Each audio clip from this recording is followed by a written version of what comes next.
하나님의 말씀 창세기 42장입니다.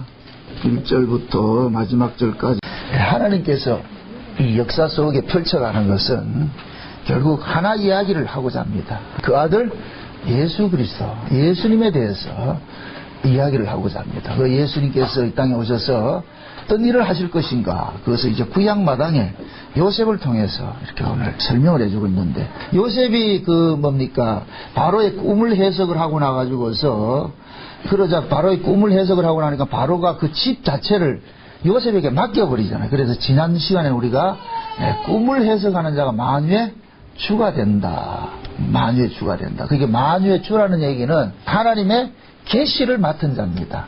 하나님의 계시는 무엇이냐? 자기 백성들을 뭐 하는 것이다? 기근으로부터 살려내는 거죠. 창세전 언약의 내용이 뭐냐? 자기 백성들을 저희 죄에서 구원하는 것입니다. 저희 죄에서. 그래서 죄에서 구원한다, 이 이야기를 오늘 본문식으로 말하면 기근 속에서 구원해낸다, 그런 뜻과도 상충하는 거예요. 그러니까 요셉이 지금 기근 속에서 백성들을 살려낸 이 일들은 곧 예수님께서 이 땅에 오셔서 자기 백성들을 살려내는 것을 예표하고 있는 사건이 된다는 얘기죠. 그래서 요셉이 그 꿈을 해석을 하고 7년 풍년 속에서 곡식을 창고에 채우고 그 다음에 7년 흉년 때에 대해서 그 곡식을 풀어서 백성들을 살리는 이 일들을 보고서 바로가 요셉의 이름을 바꿔주죠. 그 이름이 뭐냐? 사브낫 바네아라. 그러니까 사브낫 바네아라는 이 말이 뭐냐면은 생명을 구원하는 자, 그 다음에 또 생명을 주는 자, 이 뜻이에요. 그러니까 두 가지 의미가 있어요. 사브낫 바네아라는 얘기는 사브낫이라는 말과 바네아라는 이 말이 둘이 합성한데 뭐냐면은 생명을 구원해 주기도 하고 생명을 주는 분이 되는 거예요. 쉬운 얘기로 뭐냐? 예수님께서는 우리는 죄 아래서 건져내는 것만 하는 분이 아니고 건져내시고 또 뭡니까? 건져낸 자로서 살아가도록 또 뭐 하느냐? 간섭하는 자예요. 우리는 흔히 착각하기를 구원을 잘못 이해를 하게 되면은 나 죄에서 구원받았다, 그것만 가지고 있으면 안 돼요. 우리는 옛사람에서 율법 아래에 있다가 율법 아래에서 옛사람이 은혜 아래로 예수 그리스도의 십자가를 통해서 우리는 이쪽으로 넘어왔잖아요. 넘어왔을 것 같으면 넘어온 자로서 살아가는 삶이 우리에게는 주어진단 말이죠. 이것을 창세기 1장 1절에서는 천지와 만물을 다 이루니라. 그래서 먼저 갈라내고 갈라낸 것은 뽑아내는 것이고 채우는 것은 새 사람으로서 채우는 거예요. 그래서 뽑아내는 일은 누가 하시고 예수로 오셔가지고서 육체로 하셨고, 그 다음에 채우는 일은 누가 하시고 성령으로 우리 가운데 오셔서 채우는 일들을 하신단 말이죠. 이 신앙의 이 두 구조를 모르면 안 돼요. 혹여 어떤 사람들은 나 예수님 십자가를 통해 나 구원받았습니다, 그러면 땡이라, 그런 구원 없어요. 여러분들이 자식을 놓으면은 그 자식을 낳은 것으로 끝내는 것이 아니에요. 왜 낳았습니까? 키우기 위해서 낳았죠. 키우기 위해서. 안 키우려면 말로 낳아요. 키우기 위해서 낳는단 말이죠. 그럼 그 키우는 그 과정이 곧 뭡니까? 아이와 부모 간에 뭐예요? 전쟁이죠. 전쟁. 그게 쉽게 얘기해서 예수님께서 우리 안에 오신 것은 뭐냐? 우리 안에 전쟁을 벌리러 온 거예요. 전쟁. 우리 안에 누가 있느냐? 가나안 7족속이 자리 잡고 있단 말이죠. 이 거대한 거인족이 우리 안에 자리 잡고 있단 말이죠. 이걸 조성모가 노래를 불렀는데 뭐이다? 내 속에 내가 너무도 많아. 내 속에 나라는 놈이 있다. 그래서 한 예수님께서 오셔가지고 요 나를 색출하는 작업을 하는 거예요. 나를 때려잡는 작업을 하는 거예요. 말씀을 통해 가지고서 날마다 이 속에 미움과 시기와 질투와 분냄과 악함과 그러한 것들, 음란과 이런 모든 것들이 있어요. 옛사람이 가지고 있는 것들을 다 이렇게 뭐 합니까? 토벌 작전을 벌린단 말이죠. 그런데 사사기 역사를 볼 것 같으면 다 쫓아내더라, 조금 남겨두더라. 네. 그럼 조금 남겨두는 놈들이 누구를 이겨요? 이스라엘을 이겨버리죠. 그럼 그 얘기는 곧 뭐예요? 조금 남겨준 것이 이겼다 할 것 같으면 그냥 가만 내비뒀을 것 같으면 어떻게 되겠어요? 절단 안 돼, 절단. 조금 남겨둔 무리가 이스라엘 백성들을 범죄케 했다는 얘기는 결국 뭐냐? 우리는 그 죄를 이겨낸다, 못 이겨낸다? 못 이겨내는 것이죠. 그래서 신앙은 궁극적으로 어디로 향해야 되느냐? 자기 자신이 나는 죄를 이길 수 없는 그 한계성을 가지고 있고 예수 그리스도의 그 핏부림이 아니면 난 용서받을 수 없다는 그 사실을 아는 자리로 나아가야 돼요. 그것이 긍휼의 자리라고 그랬어요. 긍휼의 자리. 그래서 하나님께서는 우리 본래 자리로 자꾸 우리 나가게 한단 말이에요. 그러니까 은혜를 받으면 받을수록 자기가 죄인 된 것을 더 많이 뭐 한다? 깨닫게 되는 거예요. 그게 은혜를 받는 사람이에요. 여러분들 신앙의 경륜이 쌓이고 말이죠. 은혜를 많이 받으면 받을수록 할 말이 없어져야 돼요. 유구무원이 돼야 돼요. 뭘 따박따박 말을 많이 한다는 건 아직까지는 철딱선이 없다는 얘기예요. 그게 지식으로 남아있기 때문에 그래. 머릿속에 남아있기 때문에 할 말이 많은 거예요. 신앙은 말로 하는 게 아니에요. 말로 하는 게. 날마다 하나님께서는 말씀을 통해 가지고 우리의 한계성을 깨닫게 하시고 우리로 하여금 자발적으로 어디에 가느냐, 상자에 앉는 것이 아니라 말 속에 내려가가지고 주의 처신을 바라보는 그 자리로 내려가게 한단 말이에요. 주여 은혜를 주세요. 수로보니 여인처럼 말이죠.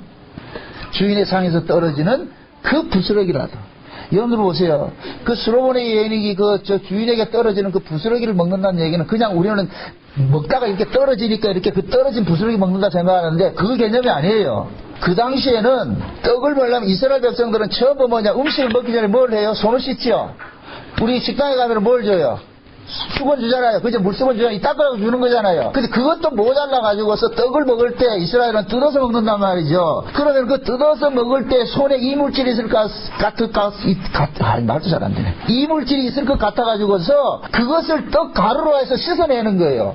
손을 씻어낸단 말이죠. 떡 가루로. 씻어낸 것을 상아래로 떨어뜨린단 말이죠. 수로보니게는 그것도 달라 그러는 거예요.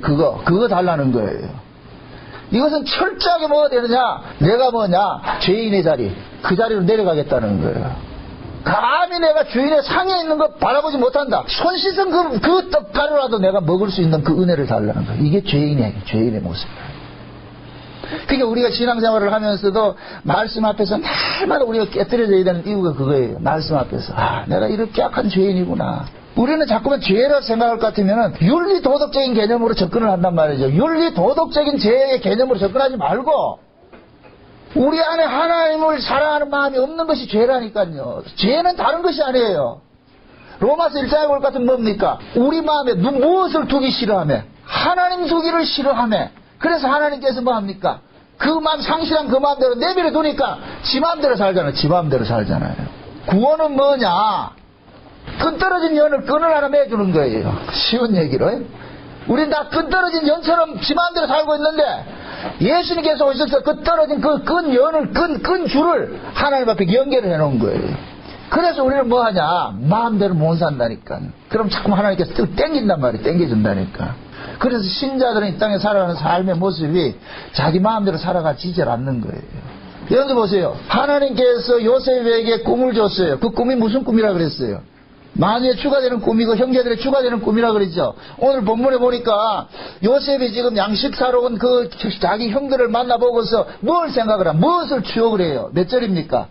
7절에 보니까 요셉이 보고 형들인 줄 아나 모르는 체하고 엄한 소리로 그들에게 말하여 가로되 나는 어디서 왔느냐? 그들이 가로되 곡물을 사리 가지고 산에 왔나이다. 자 보세요. 8절에 보면 요셉은 그 형들을 아나 그들은 요셉을 알지 못하더라. 요셉이 그들에 대하여 뭐를 생각하고? 꿈을 생각하고. 요셉이 무슨 꿈을 꿨어요? 형제들의 축수를 하는데 자기 단이 가운데 딱 서고 11단이 전부 자기를 뚜빙겨 서서 절하는 모습을 꿨잖아요. 그걸 지금 추억하는 거예요. 요셉은 지금 그런 거예요. 하나님께서 형들을 보낸 것은 결국 이 형들이 자기를 주로 지금 고백하는 것이다.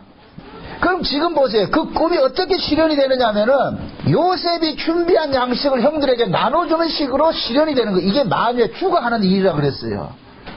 마녀의 주는 뭐 하는, 주가 하는 일은 뭐 하느냐? 자기 피와 살을 뜯어서 누구에게 먹이느냐? 자기 백성에게 먹이는 것이 주가 하는 일이라니까. 이게 꼭 뭐가 같으냐? 가정에서는 부모란 말이에요, 부모. 부모는 자식에게 뭘 먹여요? 자기 피와 살을 먹이는 거예요. 자식에게. 이걸 교회식으로 말하면 목사는 뭐 하느냐? 성도들에게 예수의 피와 살을 먹이는 사람이란 말이죠. 불림하는 게 아니란 말이죠. 지금 이 시대는 목사가 이상한 카리스마라는 말을 이상하게 써가지고서 말이죠. 성경이 말하는 카리스마는 그런 개념이 아니에요. 뭐 무소불위의 권력을 행사하는 그런 게 아니라니까. 보디가드를 동원해가지고서 말이죠. 교인들이 엄정하지 못하게 그렇게 하는 게 아니란 말이죠. 진짜 하나님의 은혜를 받은 자들은 자기가 그 하나님께 받은 그 은혜들을 성도들에게 나눠주지 못해가지고 노심초사해야 된단 말이죠. 어떻게든 이 말씀을 좀 한 사람에게 더 먹이고 싶어서 하고 말이죠. 목사 섬기라 이런 개념이 아니란 말이에요. 왕은 그 지금 보세요. 하나님께서 요셉에게 꿈을 꾸게 만들어 놔놓고 미리 꿈꾸게 만들어 놔놓고 앞서서 요셉을 먼저 어디로 보냅니까? 애고로 보내죠. 시편 105편을 한번 보세요. 시편 105편 16절 봅시다. 16절 19절입니다. 16절에서 19절 찾았으면 우리 같이 봅니다. 다 같이 시작. 그가 또 기근을 불러 그 땅에 임하게 하여 의리하는 양식을 다 끊으셨도다. 한 사람을 앞서 보내셨으며 요셉이 종으로 팔렸도다. 그 말이 착고에 상하며 그 몸은 쇠사슬에 매었으니 곧 여호와의 말씀이 응할 때까지라. 그 말씀이 저를 단련하였도다. 자 보세요. 하나님께서 기근을 뭐 했다 그래요? 불렀다 그러죠.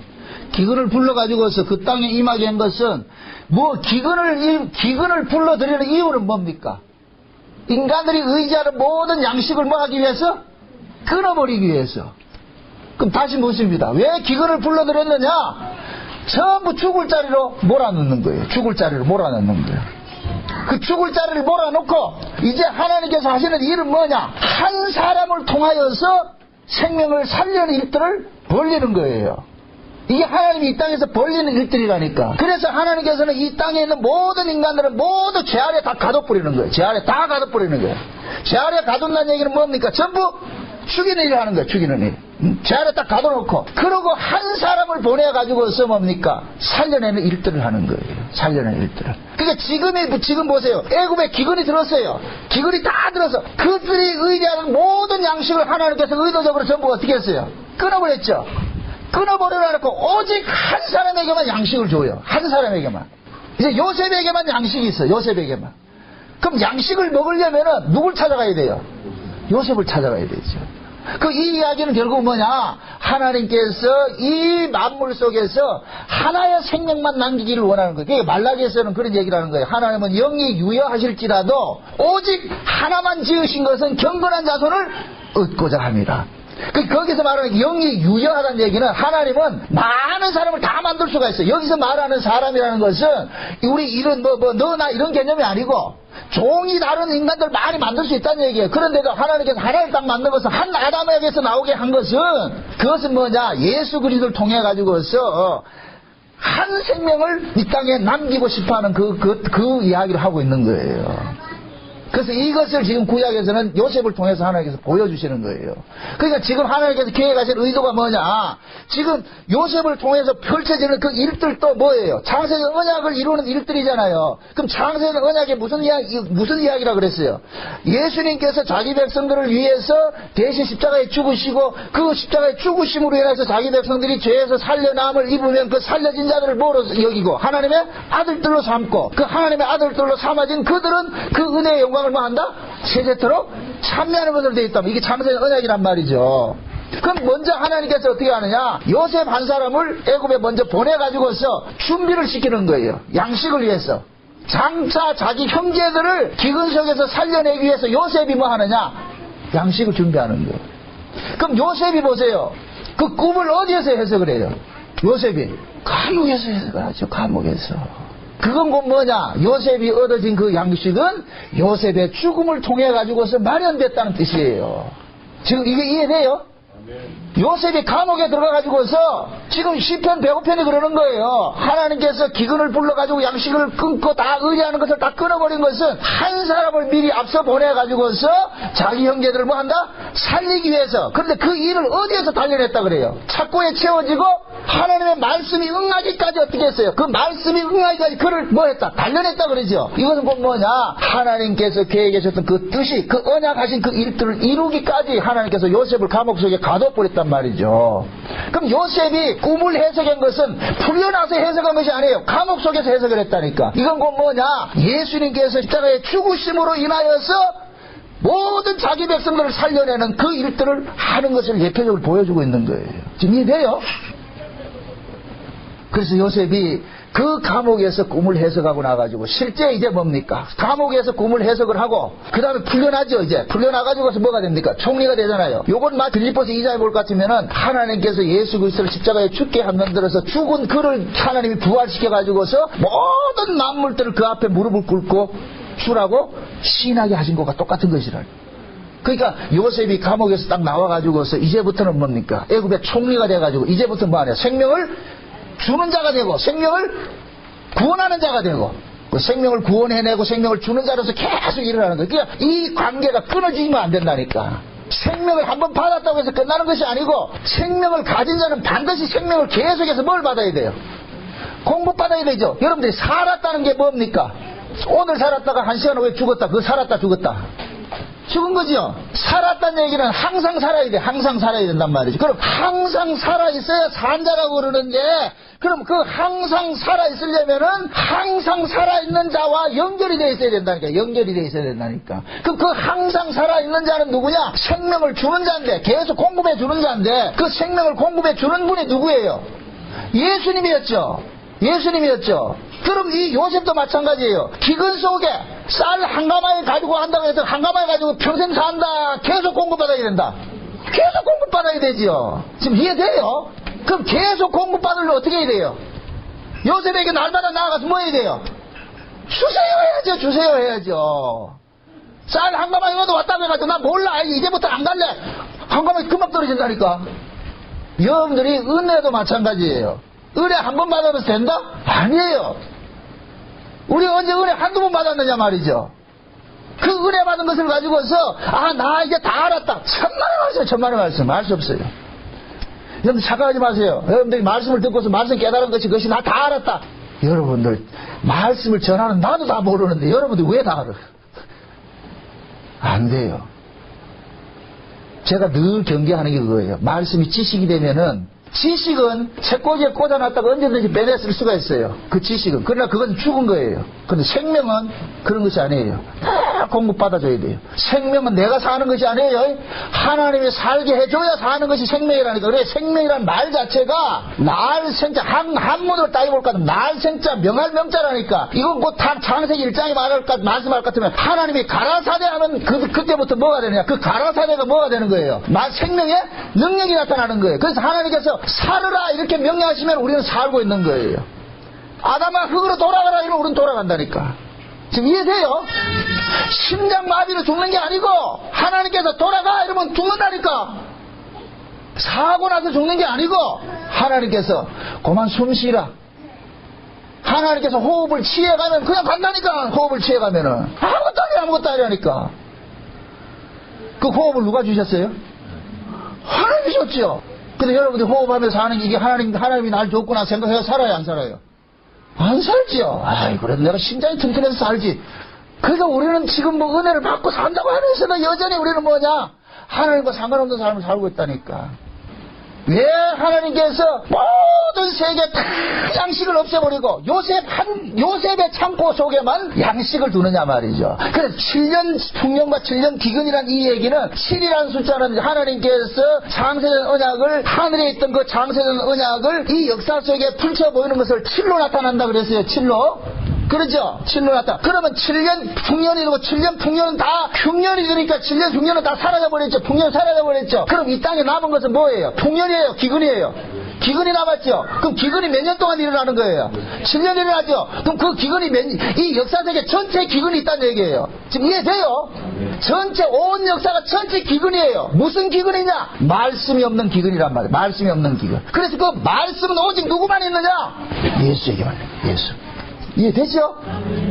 그 예수에게만. 그래서 예수에게 계속 연결이 되어 있어야 돼. 예수에게 계속 우리는 말씀을 공급받아야 돼.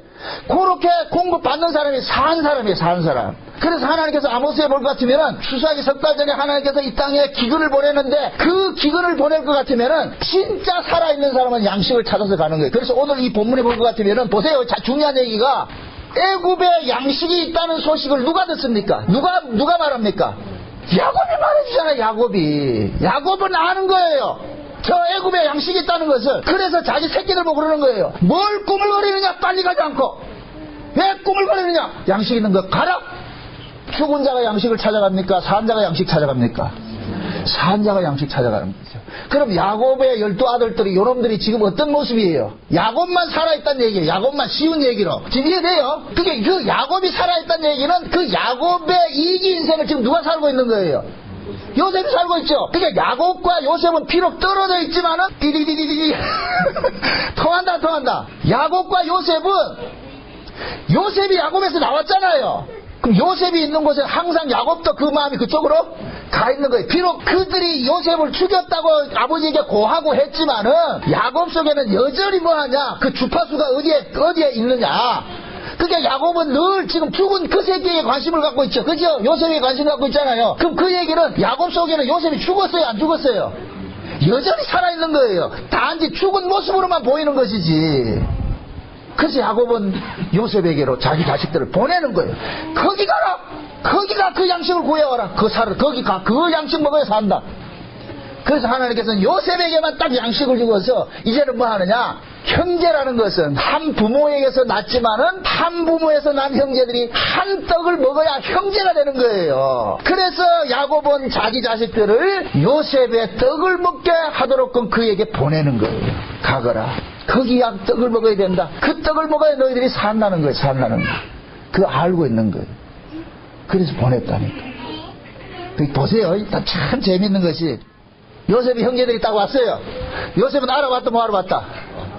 알아보지요? 형제들은 알아봤다 뭐 알아봤다? 못 알아봤죠? 요셉은 딱 알아보고 있어요. 알아보고 나가지고 그 형제들을 어떻게 하느냐? 감옥에 3일 동안 가져버립니다. 감옥에. 왜 그랬을까요? 제가 조금 전에 말씀드렸잖아요. 형제는 공동운명체예요.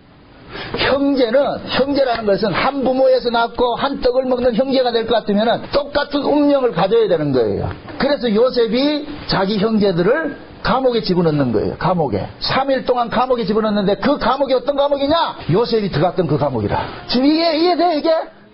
이게 흥분이 되는데 큰일 났네. 지금 보세요.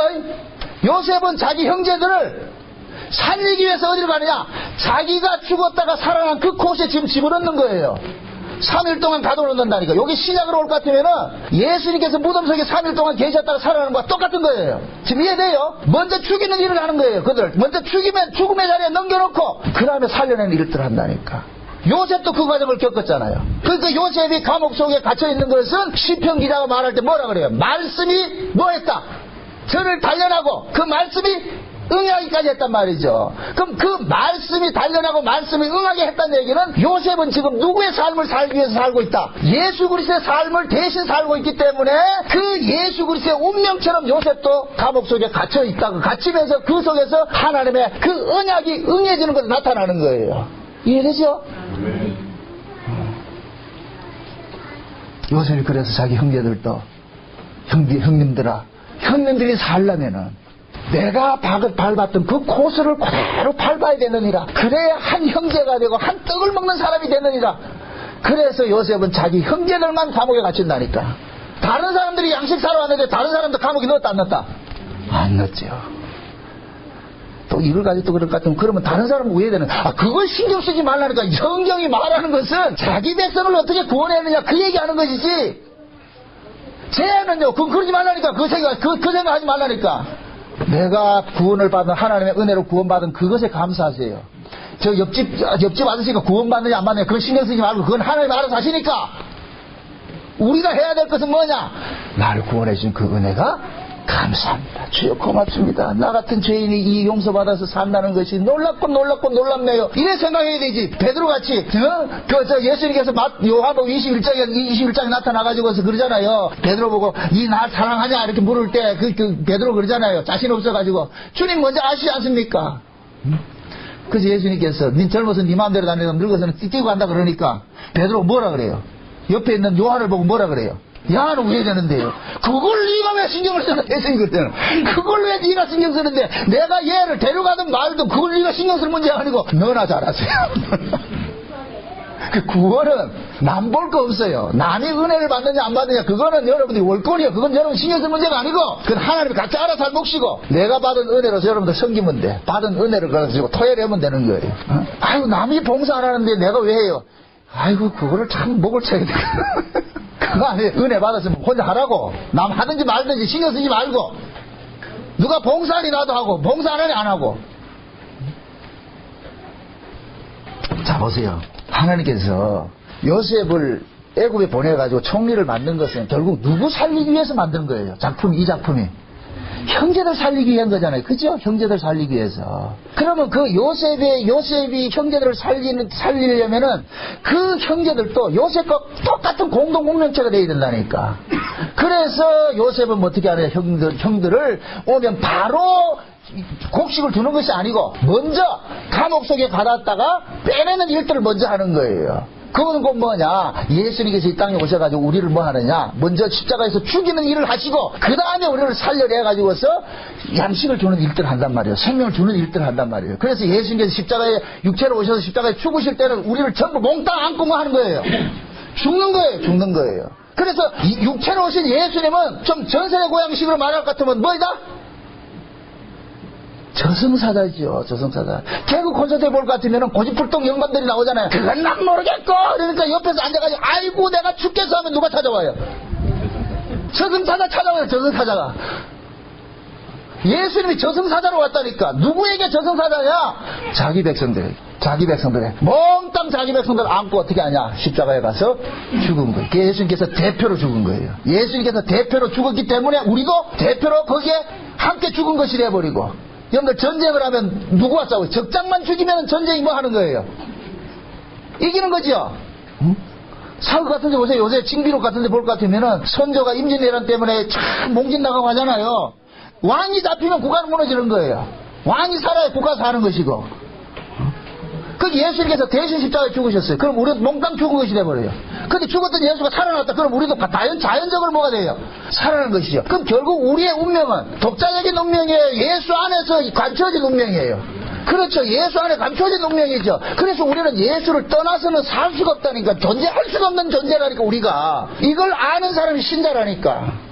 나는 예수를 떠나서 살 수 없는 존재라는 것을. 그게 여러분들이 신앙의 주요 포커스는 어디에 둬야 되느냐? 내가 이 땅에서 어떤 모습을 살았냐? 거기에 관심 두지 마시고 내가 지금 예수와 어떻게 연결이 되어 있느냐? 이걸 보시란 말이죠. 내가 비록 삶이 꼬라지가 완벽하지 못하고 흠이 있다 할지라도 그거 보지 마시고 이런 죄인이 지금 예수 그리스도의 핏부림으로 용서받고 살고 있구나. 오늘 또 주님의 그 은혜로 살고 있구나. 이걸 자기가 깨닫고 그 속에서 감사하고 살면 그 사람 신자고, 그걸 모르는 사람은 불신자예요. 그건 생명줄에 끊어져 있는 거예요. 다시 또 말합니다. 요셉이 사부나 바네아라는 그 이름의 뜻이 뭐라 그랬어요? 생명을 주는 자이면서 생명을 뭐하는 자다? 공급하는 자예요. 주는 것하고 구원하는 것하고 공급하는 건 달라요. 두 가지 의미가 있다니까.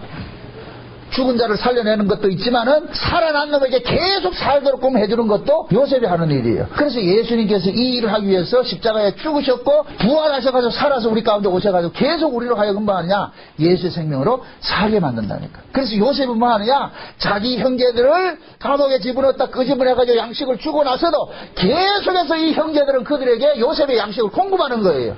언제까지 그거 고매예요.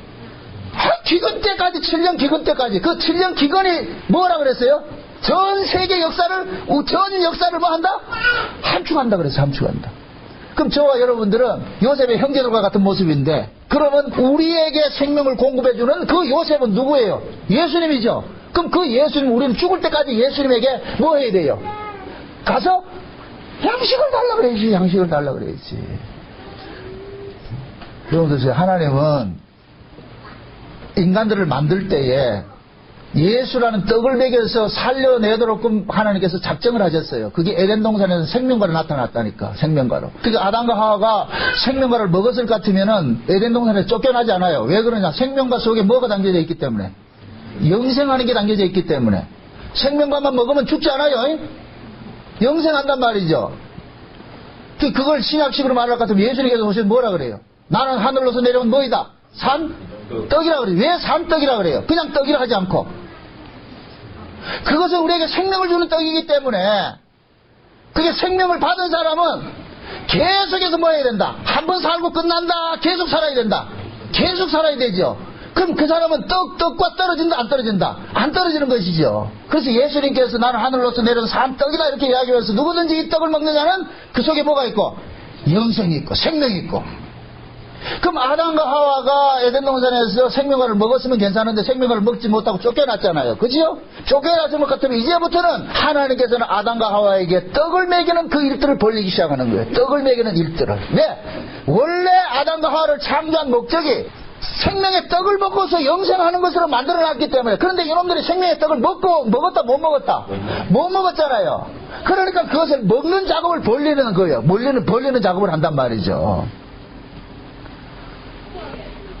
그래서 그것을 상징적으로 뭐 하느냐, 아담에게 그러는 거예요. 땅을 개간해가지고 땀을 흘려서 뭘 먹어라? 양식을 먹는 것으로 나타나죠. 그 이야기는 결국 뭐냐, 너가 양식을 얻기 위해서는 넌 죽음을 필연적으로 겪게 돼 있다는 거예요. 죽음이란 그 고난을 필연적으로 겪게 돼 있다는 거예요. 그래서 아담에게는 한 가지 약속을 드리잖아요. 뱀의 머리를 깨뜨릴 여자의 후손을 기다리라. 여자의 후손을 기다리라. 그 여자의 후손이 누구냐? 뭐를 주느냐? 너에게 생명의 떡을 줄 사람이다. 그걸 기다리라. 그러니까 아담에게는 아담에게 신앙은 뭐냐? 여자의 후손 기다리는 게 신앙이에요. 여자의 후손 기다리는 게 신앙이라니까. 그래서 구약에서는 참 재미있는 것이, 구약은 우리가 생명을 찾아가는 모습으로 나타나 있지만은, 떡을 찾아가는 모습으로 나타나지만, 신약에는 떡이 우리에게 찾아옵니다. 이게 달라요. 구약과 신약이 달리 차이가, 지금 구약에는 요셉의 형제들이 요셉을 찾아가죠. 그죠? 찾아가는 형국으로 되어 있죠. 이것이 신약으로 올 것 같아. 이거 율법을 상징한단 말이죠. 신약으로 올 것 같으면 뭐 하느냐? 예수님께서 우리를 뭐 하느냐? 찾아오는 거예요. 찾아온단 말이에요. 자, 보세요. 이게 중요한 얘기가, 요셉의 형제들이 요셉에게 양식을 구하러 갔어요. 근데 뭘 들고 가요?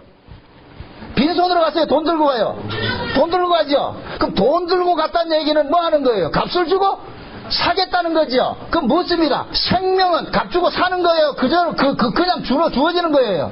그냥 주어지는 것이죠? 그러니까 그 값을 주고 생명을 얻고자 하는 요 사고가 뭐냐? 옛사람의 사고란 말이에요. 그걸 어떻게 하느냐? 감옥 속에 집어넣어서 죽이는 작업을 해버리는 거예요. 지금 이해돼요? 그리고 살아난 고놈들에게 요셉은 돈 받지 않고 어떻게 하냐? 양식을 그냥 공짜로 줘버린단 말이죠. 그러게 될 때 그들이 받은 그 양식은 은혜성이 고스란히 담겨 있는 거예요. 요셉의 은혜성이.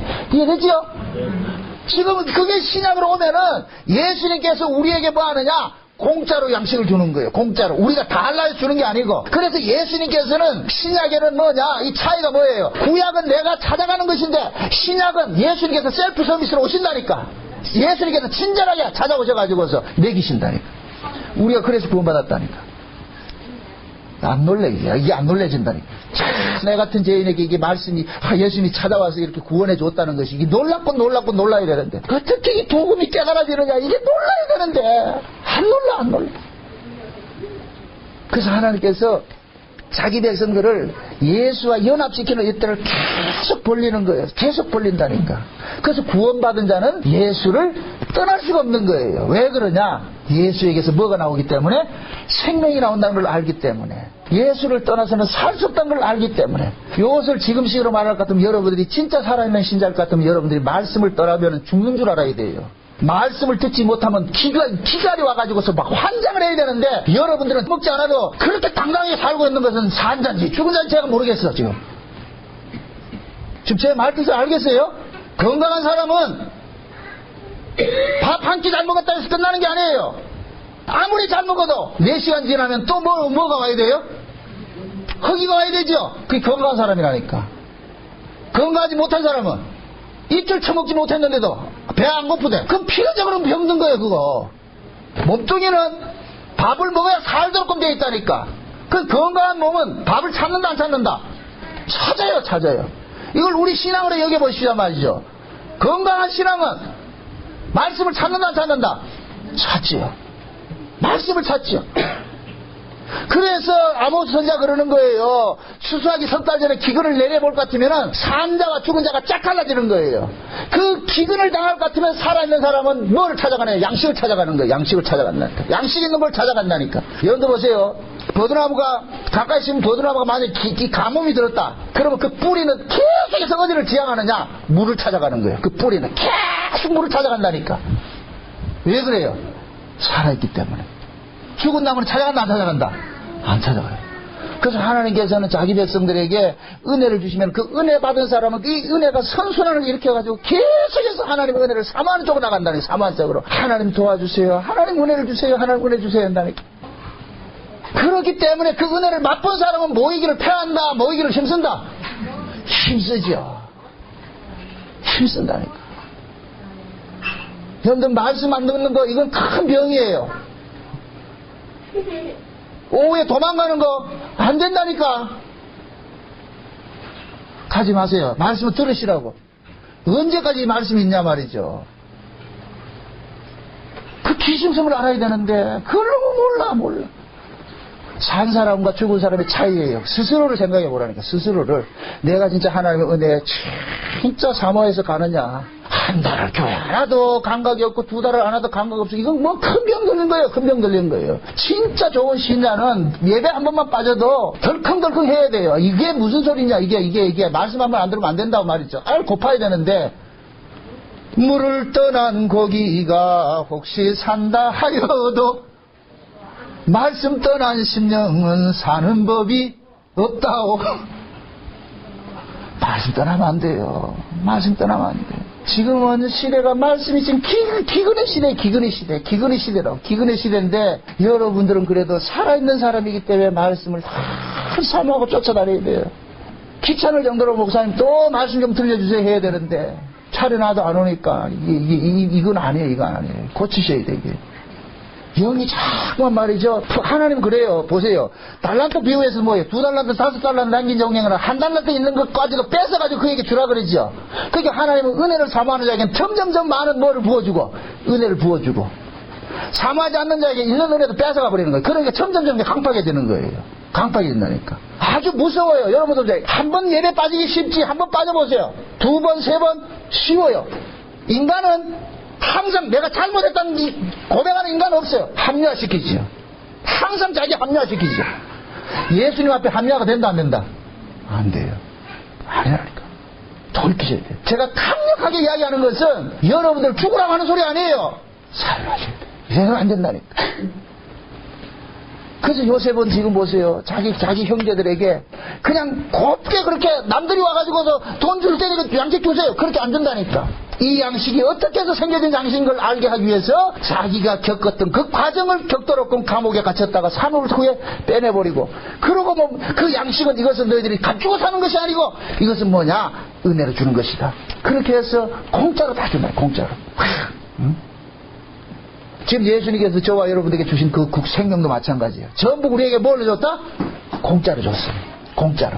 우리가 원해서 준 것도 아니고. 근데 공짜로 준 것이기 때문에 때로는 이것이 가치를 몰라. 가치를. 응? 근데 성경에 보면은 2가지가 나와요. 값없이 와서 사라 이렇게 하는데 먹으라 그러는데 또 다른 데는 값 주고 사라 그러죠. 그죠? 그 이야기는 그건 뭐냐? 값 주고 사라는 얘기는 돈 내고 사라는 얘기가 아니고 너희들의 것을 버리고 예수에게로 돌아오라는 얘기예요. 값 주고 사라는 얘기는 요 라오디게아 교회를 같은 라오디게아 그 교회 우리가 공부할 때 살펴봤잖아요. 뭡니까? 안약을 사서 발라보고 흰옷을 사서 발라보고 그 금을 사라 그러잖아요.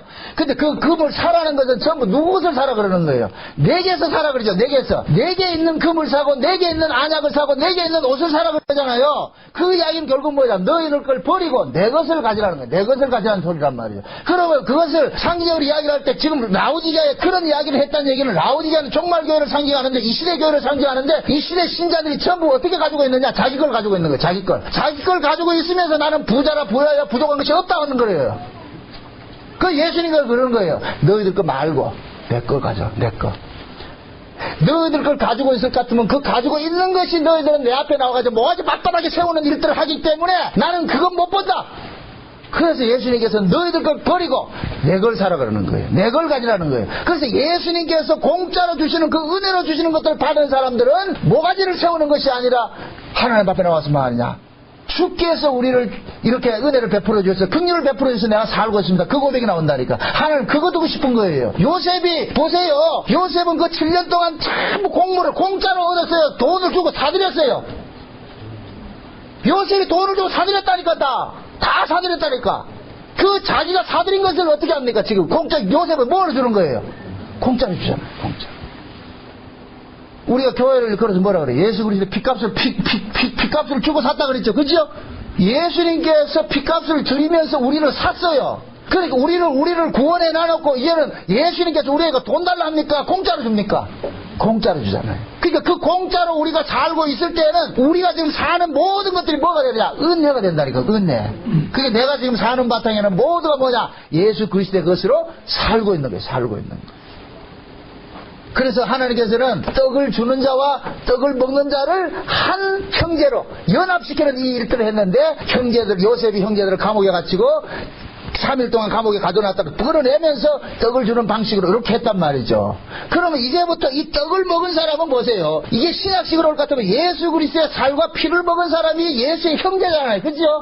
그럼 예수의 살과 피를 먹은 사람은 이 땅에서 또 누구의 모습으로 살게 돼 있어요?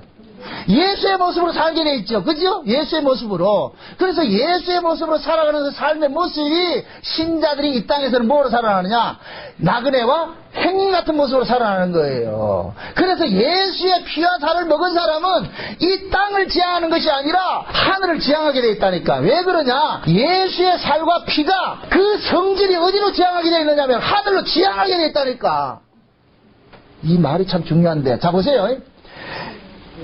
하나님께서 보내신 그 예수의 살과 피를 먹은 사람은 그 사람의 특징이 뭐냐? 하늘을 지향하게 돼 있다니까. 왜 그러냐? 위로부터 오신 예수가 주는 양식은 먹으면 먹을수록 그 성질이 어디로 향하도록 돼 있다. 위를 바라보도록 돼 있다니까. 이 세상을 떠나도록 돼 있다니까. 근데 예수 이야기하면서 이 땅을 떠나지 않는 것은 그건 가짜예수요. 그래서 성경은 그걸 다른 복음이라고 그런다면 다른 복음. 다른 복음, 다른 영, 다른 예수가 있다고 그러죠. 그러니까 다른 복음, 다른 영, 다른 예수는 뭐겠어요? 진짜 우리를 구원하신 예수는 어디서 왔어요? 하늘로부터 왔죠. 하늘로부터 오신 것은 우리를 어디로 끄집어가기 위해서? 하늘로 끌어올리기 위해서. 그래서 예수님께 십자가에 달리실 때 그러잖아요. 내가 십자가에 달리면은 저들을 전부 내 위로 어떻게 한다? 끌어올린다 그러잖아요. 그게 예수님의 십자가에 하늘로부터 오신 그 예수의 살과 피를 먹은 사람의 특징이에요. 그 살을 먹은 사람들은 자연적으로 그 예수님의 살과 피가 우리로 하여금 어디를 지향하게 하느냐? 하늘을 잠깐 지향을 하게 한다니까. 그게 진짜 예수를 먹은 사람이고, 가짜 예수, 다른 복음, 다른 영, 다른 예수를 먹은 사람은 뭐 하느냐? 더 먹으면 땅을 꺼진다. 전부 땅을 꺼진다. 땅만 지향한다. 그건 가짜 예수, 가짜 예수. 그럼 지금 이 시대 한국교회는 전부 가짜 예수 전하고 있다니까. 신자들이 교회에 와가지고서 어디에 걸 구하느냐? 세상 복을 구하고 있잖아. 세상 복을 전부 세상을 구하고 있잖아요. 여기 오세요. 세상 걸 구하면 구할수록 그 사람 세상을 떠난다 못 떠난다? 못 떠나요. 롯의 처가 왜 뒤돌아봤다? 심심해서요? 아니에요. 롯의 처는 근거지가 거기이기 때문에 뒤돌아보는 거예요. 롯의 처는. 그런데 롯은 뒤돌아보고 싶어도 롯도 뒤돌아보고 싶겠지. 그런데 뒤돌아보지 못한 것은 누가 끌고 갔기 때문에? 천사들이 끌고 갔죠. 천사들이 강제로 끌고 갔단 말이죠. 뒤돌아보지 못하도록. 마찬가지예요. 우리도 똑같이 롯의 처와 같은 그런 성질머리를 다 가지고 있다니까. 그런데 우리 안에 계신 그 천사와 같은 예수님께서 우리를 어디로 끌고 가느냐? 끌고 가는 거예요. 뒤돌아보지 못하도록. 이해돼요?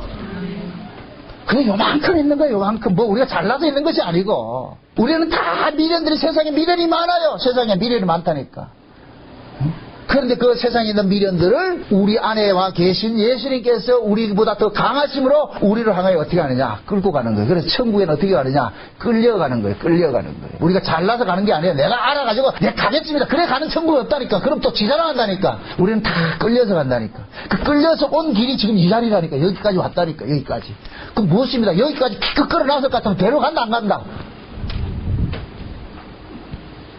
아니, 이스라엘 백성들이 애굽에 있던 이스라엘 백성들을 끄집어냈잖아요. 출애굽을 시켰잖아요. 어디로 데려가려고 출애굽을 시켰어요? 가나안 데려가려고 출애굽을 시켰잖아요. 그럼 출애굽을 시킨 분이 누구예요? 하나님이죠. 그럼 가다가 말 안 들으면 광야에서 그냥 다 아주 몰살시키고 나 안 할래. 이 하나님 할 수 있다 없다? 안 하는 거죠. 그죠? 그 말 안 들어도 어떻게 하냐? 하나님이 매가지 끌고 그들을 어디로 데려가요? 데려가는 거예요. 그래서 그 광야에서 그 뭡니까? 만나가 애굽에서 나오자 만나가 하늘에서 내리고 그 만나가 가나안까지 들어가다가 뭐예요? 내리죠. 그럼 그들을 뭐로 어디에 이끌려서 그리 갔다는 얘기예요. 만나가 그들을 이끌고 갔다는 이야기예요. 이해됩니까? 그것을 상징적으로 광야에서 앞에는 구름기둥이고 뒤에는 불기둥이 앞서가지고서 그들을 샌드위치같이 압축시켜가지고 끌고 가는 거예요. 미는 거예요. 앞에서 끌고 뒤에서 밀어가지고 가는 거예요. 그들이 갔다고 생각하지 않아요. 그걸 일컬어서 뭐냐? 독수리 날개로 얻고 왔다 그러는 거예요. 독수리 날개로. 좀 구약의 이스라엘만 그렇게 한다. 지금 우리도 그렇게 한다. 우리도 그렇게 하죠. 지금 우리도 그렇게 해왔다니까. 우리는 지금까지 이렇게 예수 믿으면서 수없이 우리는 달려가고 싶어요. 세상으로 향하고. 왜? 너무 우리가 예수를 믿으면서 아픔들을 많이 겪기 때문에 자, 예수 안 믿을래 하는 그런 마음들이 많이 있다니. 그 하나님이 자기 백성들을 다뤄가는 것들도 반드시 저런 과정을 겪게 한다니까. 겪게 한단 말이죠. 그래서 여러분들이 신앙생활 하면서도 우리는 늘 탄탄대로 오지 않았어요. 아스팔트 길로 우리를 인도하지 않았다니까. 가시밭길로 인도하고 말이죠. 시궁창되는 길로 인도하고 그렇게 해왔어요. 그런데 한 가지 여러분들이 기억해야 될 것은 지금 내가 이 자리에 서 있다는 것에 감사하시라고. 여기까지 끌고 오신 분이 누구냐? 주님께서 끌고 오셨잖아요. 그럼 중간에 포기한다 안 한다? 안 하죠. 하나님은 시건치 않는 분이다. 거짓말할 수 없는 분이다. 야곱아, 내가 너를 지명하여 불렀나니 너는 내 것이라. 이러면 그건 게임 오버예요. 게임 오버라니까. 이게 믿어지는 사람은 그 어떤 것으로도 흔들리지 않아요. 야곱아, 너는 이게 사랑의 관계라 그랬어요. 사랑의 관계. 우리 이영희하고 우리 김 집사님하고 둘이 붙어있는 것이 무슨 관계냐? 사랑의 관계예요. 그래, 사랑의 관계가 있기 때문에 아무리 엄마가 욕을 하고 해도 이영희는 뻔뻔해지는 거예요. 왜? 우리 엄마는 날 죽이지 않는다는 걸 알고 있기 때문에. 그게 그 안에 있는 사랑의 관계라니까. 근데 그 안에 법이 작동할 것 같으면 욕 한마디 할 것 같으면 도망간다니까. 가출한다니까. 그래, 하나님의 백성들은 그 어떤 욕을 들어도 어떤 저주의 소리를 들어도 꼬야꼬야 예 하고 쫓아나오면 그게 실력이라니까. 그러니까 지금 저와 여러분들이 이 자리에 있다는 이 자체가 여러분들의 실력이 아니고 하나님께서 여러분들 속에 사랑을 심어놨기 때문에 그 사랑이 지금 이 자리에 우리를 있게 한 거예요. 그게 우리는 놀랍다는 얘기죠. 그 사랑이. 응? 그 사랑을 여러분들이 다 알 때쯤 되면은 여러분들이 이 땅의 사람이 아니겠죠. 고속도로 제가 여러분 요즘에 익산화도면서도 고속도로를 볼 것 같으면 요새 고속도로 캠페인이 뭐냐? 졸음 운전의 끝은 저 세상입니다. 이래놨다. 졸음 운전의 끝은 이 세상이 아니고 저 세상입니다. 야, 그 문구가 참 멋지다. 지금 우리 신앙도 마찬가지예요. 저와 여러분들이 하나님께서 여기까지 애굽에서 출애굽을 시켰을 것 같으면은 중간에 포기하는 건 없어요. 반드시 어디까지 끌고 들어가냐? 가나안까지 끌고 들어가는 거예요. 왜 그러냐? 그들 속에 하나님의 자존심이 걸려있다니까. 하나님의 명예가 걸려있다니까. 꼬라지는 저래도 말이죠. 지금 저와 여러분들에게 하나님께서 자존심이 걸려있다. 하나님의 자존심이 걸려있어. 그래서 우리가 비록 말 안 들으면 두들겨 패서라도 끌고 가신다니까. 그 여러분들이 어떤 말씀 앞에서도 내가 이 법적으로 해서 이러다 잘리면 어쩌냐 그런 염려하지 마시고 여기까지 끌고 오신 분이 주님이시니까 앞으로도 어련히 알아서 잘 끌고 가시겠지. 근데 한 가지 유념해야 될 것은 양탕자 깔아놓고 끌고 가지는 않는다는 걸 아세요. 비록 소고피 잡고 끌고 가더라도 그러나 그 길이 곧 뭐냐? 하늘 가는 길이라는 이 사실을 아시고 어렵고 힘들더라도 낙심하지 마시고 현실 속에서 현실을 바라보면 여러분들 못 이겨요. 현실 바깥의 세계를 바라보시라. 저 너머 세계를 바라보시라. 저 윗세계를 바라보시고 그렇게 해서 여러분들 현실을 이겨내시기를 주의 여러분 축원드립니다.